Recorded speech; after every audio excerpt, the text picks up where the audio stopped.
Peskies Pest Control. Put your birds on the run. Call 205-470-8161. Welcome to another episode of Peskies Pest Control Podcast here in Birmingham, Alabama with Michael and Travis. We do this podcast as a community service for Birmingham, Hoover, Vestavia Hills, Mountain Brook, Helena, Alabaster, Pelham, and all other surrounding areas. Hey, so today on the Peskies Pest Control Podcast, I'd like to focus on termites. Termites are something we do a lot of. We see a lot of termites, small jobs, big jobs. And today I've got my friend Jay Campbell with me.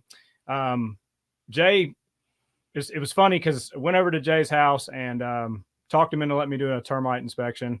Got up under there and found probably one of the worst termite claim damages I've ever seen. So Jay, tell your story, man.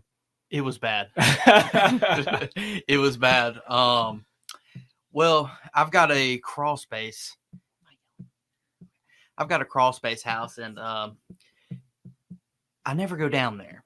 That's the problem.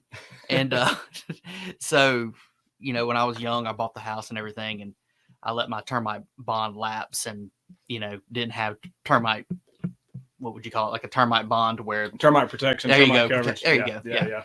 I didn't have the Centricons and all that kind of good stuff, so young and dumb, just let it go.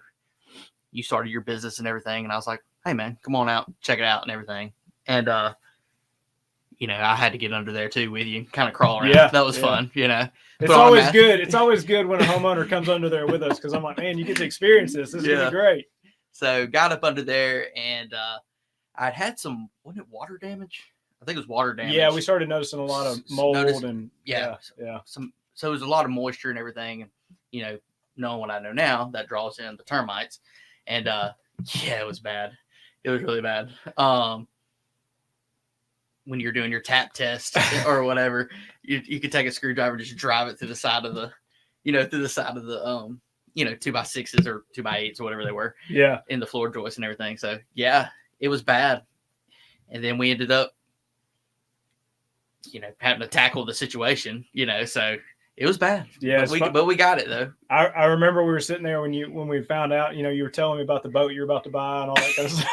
It's like, hey man, you're probably gonna have to hold off on the boat. Yeah, had a lot of plans, and there went that. But yes. But it was it is what it is, and that's what learned a lot. I'll say that learned a lot. So, yeah, it's crazy. Well, so as far as having a termite bond, do you think you would ever not have a termite bond, termite coverage on another house of yours? I'll never do that again. Yeah. Honestly, that because if you do correct me if I'm wrong, if you have the termite bond and that happens, the company covers it, I think maybe. It depends on the type of coverage you have. Exactly. If you have a repair bond, if you have a retreatment only bond. Yeah. So word of advice, get your bond. Well, walk me through the process of repairing it. I think it's amazing that you repaired your own house. You literally took the initiative to tear your floors up, and just walk me through that. Well, I had a guy come out. It was actually a buddy of ours. He's actually a friend of mine now. He's originally your friend. He's a buddy of mine now. Greg. Yeah, Greg Kane. Good guy.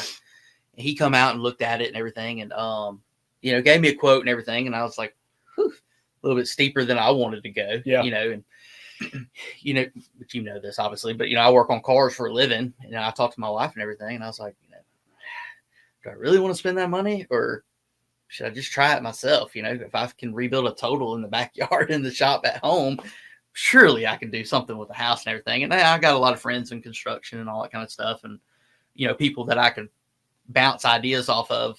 Like I have a concept of how to do it, but it's like hey, what's the code thing to do here? So that way, whenever that day does come, sell the house, am I going down the right path of fixing it and everything? Yeah. So, was that Josh? Yeah, Josh. My dad knows a lot of people. I talked to a lot of people with my dad. My dad, he knows a lot. I actually learned a lot that he knows a lot about that type of stuff, and I didn't realize that as well. Oh wow. Yeah. So yeah, got with Dad. He's got a bunch of friends. I talked to my good buddy Josh. I've talked to people at work that know friends, and they got people and all. So it was kind of like and YouTube. We were talking about YouTube earlier. Definitely. YouTube, a bunch of stuff, and just got in there and just did it. Just started small and worked my way into it, and obviously pulled the floors up and everything. And I don't think I sent you pictures, but so the biggest reason I had to jump on it pretty quick was, Benji was being born. Yeah. He found out we were pregnant and everything. It's like, well, it's time to get on it now. Right. But I don't think I ever showed you pictures, but in his room, which you know where it's at. Yeah. The termites had ate into the subfloor itself. It was within a foot of the actual main beam of the house. Like the main, I call it beam, but the main structure. So you're talking structural damage. Oh yeah. It could have went about another foot. It would have been really, really, really bad. Well, and that's why I wanted to bring you on here, because I mean, that house is the worst case I've ever seen. I mean, I don't mean to be mean about it. You're good. You're good. No, I get it. It's like one of those things. And the cool thing about it was, and I was thinking about this, and I was like, I'd really started my company, and it was like, what, 2 years, 3? I think it was like after 2 years, we started doing termites. Mm-hmm. And your house was like the 4th or 5th house that I kind of inspected. Did all that training, all that book work, looking at all these pictures, and I'm secretly screaming like, yes. No, you were excited. I can see it all over your face.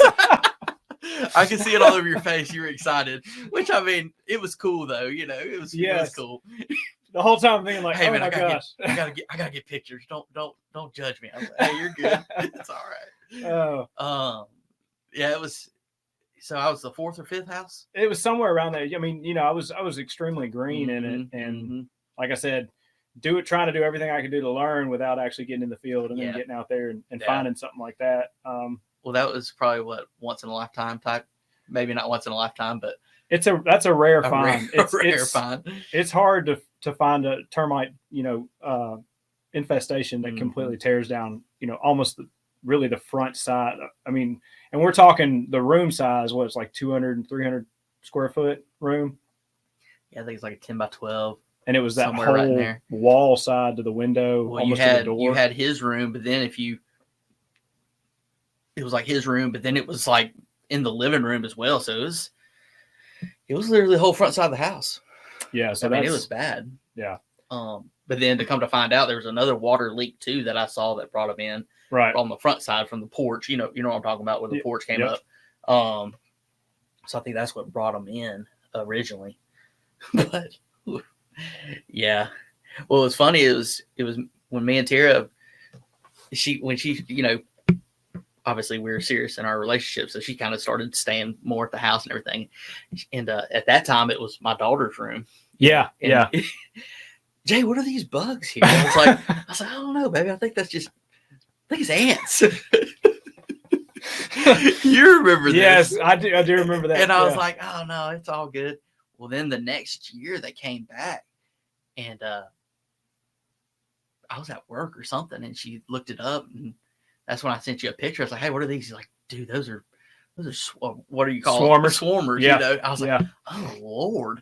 And then I think that's when you came out shortly after that. I believe it was in the sheetrock, in the 2x4s, in the walls, and in the floor joist, in the which you got the pictures, everything. It's in the big window frame, the header, in the header, almost to the roof and everything. It was, Well, that's why I've been so excited to bring you on here, because it's awesome getting your perspective, because like you own a home, you pay for that home, you worked hard for that home, and to understand, I would never not have a termite bomb on my house. Obviously I know a guy, so but it's that important, because that process you went through. If you don't mind, how much were the quotes that you were getting to repair your house? I've had a couple people come out, and the highest now, I think the highest, now there was some damage in the back as well, and I think altogether it was like $50,000. That's what quotes you were getting? Yeah, I got a $50,000 quote, and then I had a guy just for the front side was like $30,000, I think it was. Oh wow! Yeah, so it was pretty expensive. And Greg was the highest though. Yeah, I don't want to throw them under the bus, but yeah, No, that's fine. I'll throw them it under was, the bus. but now, granted, that was for everything, Right. you know, and I didn't want to swing that, you know, couldn't swing it, you know. I think I've got, with me doing the work, this is front and back, I maybe have $8,000 in it. That's incredible. So what's that, a fifth of what it would have cost, you know? Yeah, that's wow. Yeah, it was maybe 8. Now, granted, I had to buy some tools and stuff too in that. So materials, probably like 6. Well, it's also, I mean, it's like I said, man, it's just, you went out and you did something that you didn't know how to do at all. And you're just like, hey, I'm going to go through this and I'm going to fix this myself. Dude, I think that's awesome. Yeah, I appreciate it, man. I mean, I can't, like when you told me you were doing it, I was like, I can't wait to see these pictures, videos, all this. So there was a lot of late nights. Oh, dude, yes. I know. There's a lot of late nights. I know. I can't wait to get on YouTube, like I said, where we can show the pictures and all that. Because really, I think talking about it doesn't do it justice unless you can see it. Oh, yeah. That's what I was thinking about, too. I got some more pictures I'll try to send to you, too, before you put them up there. But it was so bad. So let's talk about the flying ants. So when they flew out, did you just spray them with something, or how did you treat it? Well, I don't know exactly how a termite works and everything, but they were dead for some reason. Yeah. Okay. So it was like, I'm assuming they mated and they died after they laid their eggs. I'm assuming, not real sure. I'm talking kind of just guessing here. No, most of the time they're flying out, their wings are going to break off. You probably saw a ton of wing sheds all around, like the windowsill, on the floor. I mean, tons. Yeah. It's amazing how many you see. And then they'll just die. Yeah. They won't make it. Yeah. I mean, they didn't get far. I guess they kind of just hung it. There was so much right there. I guess they just hung out right there. Because it was almost like, you know how like ladybugs get in a house? Yeah. It was just like that, but quote unquote flying ants ends up being swarming termites. So well, and I mean, dude, we get so many phone calls in the summertime when they start swarming, and it's always, hey, I've got an ant problem. There's an ant problem, or hey, it's a termite problem. Then it's an ant problem, because they both can fly in the summertime.